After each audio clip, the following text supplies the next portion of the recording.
আসসালামু আলাইকুম, আমি সম্রাট। সবাইকে 6 to 12 একাডেমিতে স্বাগত। ভিউয়ার্স, আজকে আমাদের আলোচ্য বিষয় হলো নবম ও দশম শ্রেণী রসায়ন বিজ্ঞান বইয়ের পর্যায় সারণী অর্থাৎ চতুর্থ অধ্যায়ের পর্যায় সারণীর ইলেকট্রন বিন্যাস। ভিউয়ার্স, চলো আমরা ক্লাসটি নিয়ে একটু আলোচনা করে দেখি। ইলেকট্রন বিন্যাস করতে হলে সবার আগে আমাদের এই স্ট্রাকচারটি জানতে হবে। এই স্ট্রাকচারটি হলো প্রথমে 1s 2s 2p 3s 3p 3d 4s 4p 4d 4m 5s 5p 5d 5m। এগুলো এভাবে লিখে নিয়ে এদিক থেকে এমন করে কেটে দিতে হবে। অর্থাৎ যেটা প্রথমে আগে কাটা পড়ে সেখানে আগে ইলেকট্রন যাবে, তারপরে যেটি কাটা পড়ে তারপরে সেখানে ইলেকট্রন যাবে। অর্থাৎ এখানে 1s আগে কাটা পড়েছে তাই 1s এ আগে ইলেকট্রন যাবে, তারপরে 2s কাটা পড়েছে তারপরে 2s ইলেকট্রন যাবে, তারপরে 2p কাটা পড়েছে 2p ইলেকট্রন যাবে, এবং এই 2p এর পরে কাটা পড়েছে 3s ইলেকট্রন যাবে। আর এই ইলেকট্রনগুলো কক্ষপথ পূর্ণ হয়ে গেলে তারপরের ব্লকে যায়, অর্থাৎ এগুলোতে যাবে। এখানে আমাদের s p d m এগুলোকে রসায়ন বিজ্ঞানে উপকক্ষপথ বলা হয়। অর্থাৎ এগুলো হলো অরবিটাল। এই উপকক্ষপথে s এ সর্বোচ্চ 2টি ইলেকট্রন থাকে, p এ থাকে সর্বোচ্চ 6টি ইলেকট্রন, d এ থাকে 10টি ইলেকট্রন, আর f এ থাকে সর্বোচ্চ 14টি ইলেকট্রন। এখানে আমাদের বেশ কিছু মৌলের অর্থাৎ 10টি মৌলের ইলেকট্রন বিন্যাস দেখানো হয়েছে। এই 10টি মৌলের ইলেকট্রন বিন্যাস দেখার আগে আমরা একটা সূত্র দেখে নিব, সেটা হলো 2n হোল স্কয়ার। এই 2n হোল স্কয়ার নির্দেশ করে কোন কক্ষপথে কতটি ইলেকট্রন আছে। এখানে n হলো কক্ষপথের সংখ্যা অর্থাৎ কক্ষপথ, এখানে n হলো কক্ষপথ। অর্থাৎ যদি প্রথম কক্ষপথে কতটি ইলেকট্রন থাকে তখন n এর মান হবে 1, যেহেতু কক্ষপথ নাম্বার 1। সূত্র হলো 2n হোল স্কয়ার। এখানে 2 n এর মান 1 হোল স্কয়ার, 2 1 এর উপরে হোল স্কয়ার করলে হয় 1, এই যে 2। অর্থাৎ প্রথম কক্ষপথে ইলেকট্রন থাকে সর্বোচ্চ 2টা। যদি বলে দ্বিতীয় কক্ষপথে কতটি ইলেকট্রন থাকে তখন n এর মান হয় 2।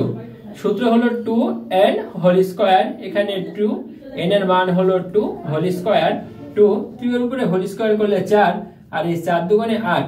অর্থাৎ দ্বিতীয় কক্ষপথে ইলেকট্রন থাকে 8টি। যদি বলা হয়ে থাকে তৃতীয় কক্ষপথে কতটি ইলেকট্রন থাকে তখন n এর মান হবে 3। সূত্র হলো 2n হোল স্কয়ার, 2 গুণ n এর মান 3, 2 3 এর উপরে হোল স্কয়ার করলে হয় 9, আর এই 9 দুগুণে হলো 18। অর্থাৎ তৃতীয় কক্ষপথে ইলেকট্রন থাকে 18টি। যদি বলা হয়ে থাকে চতুর্থ কক্ষপথে কতটি ইলেকট্রন থাকে তখন n এর মান হলো 4। সূত্র হলো 2n হোল স্কয়ার। এখানে আমাদের 2 n এর মান হলো 4 হোল স্কয়ার, 2 4 4 হয় 16, এই 16 দুগুণে হলো 32। অর্থাৎ চতুর্থ কক্ষপথে 32টি ইলেকট্রন থাকে। তো কোন কক্ষপথে কতটি ইলেকট্রন থাকে সেটা এই সূত্রের মাধ্যমে জানতে হয়। আর এখানে যে ইলেকট্রন বিন্যাস করেছি কোন কক্ষপথে কতটা ইলেকট্রন থাকে এই ইলেকট্রন বিন্যাসের মাধ্যমেও আমাদের জানা যায়। আমরা এটা এখন লক্ষ্য করব। আমাদের এখানে পর্যায় সারণীর প্রথম যে মৌল আছে সেটা হলো হাইড্রোজেন। প্রথম মৌল হাইড্রোজেন, পারমাণবিক সংখ্যা 1। এখানে আমাদের প্রথমে 1s কাটা পড়েছে, তাই 1s এর উপরে 1। তারপরে আমার পর্যায় সারণীর দ্বিতীয় মৌল হলো হিলিয়াম।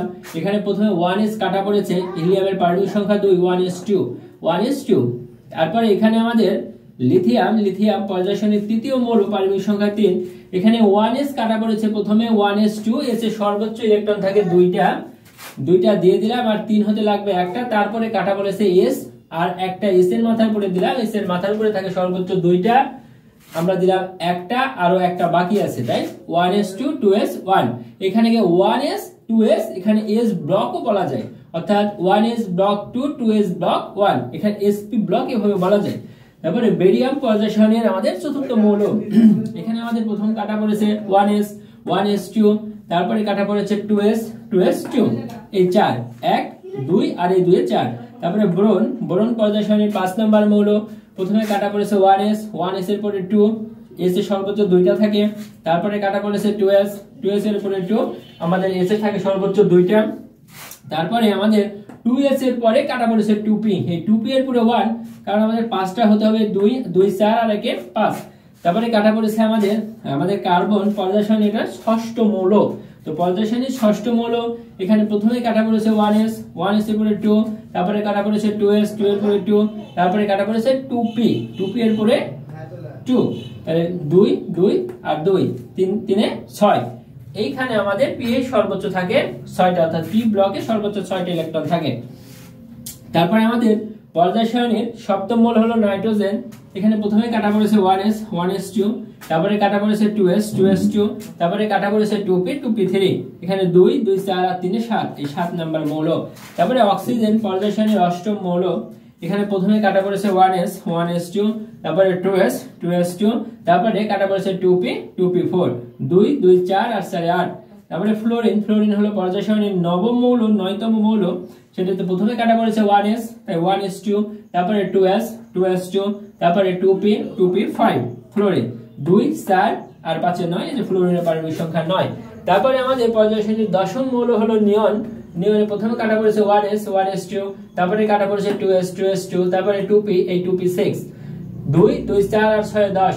নিয়ন হলো আমাদের 10 নম্বর মৌল। এই পারমাণবিক সংখ্যা ইলেকট্রনগুলো যোগ করে হয় 10। ভিউয়ার্স, এই ক্লাসটিতে আমরা 10টি মৌলের ইলেকট্রন বিন্যাস দেখলাম। এর পরবর্তী ক্লাসে দেখব আরো 10টি, অর্থাৎ 11 থেকে 20। তার পরবর্তী ক্লাসে দেখব 21 থেকে 30, অর্থাৎ 3টি ক্লাসের মাধ্যমে আমি পর্যায় সারণীর যে 30টি মৌল নবম দশম শ্রেণী এবং একাদশ ও দ্বাদশ শ্রেণীর জন্য প্রয়োজন, সেই ইলেকট্রন বিন্যাসগুলো আমরা শিখে নিব। তো ভিউয়ার্স, ক্লাসটি কেমন লাগলো জানিয়ে দাও কমেন্ট বক্সে। ষষ্ঠ থেকে দশম শ্রেণী পর্যন্ত Bangla, English, physics, chemistry, biology, একাদশ থেকে দ্বাদশ শ্রেণী পর্যন্ত ইংলিশ, বাংলা, আইসিটির নতুন নতুন ক্লাস পেতে আমার চ্যানেলটি সাবস্ক্রাইব করে রেখো। আল্লাহ হাফেজ।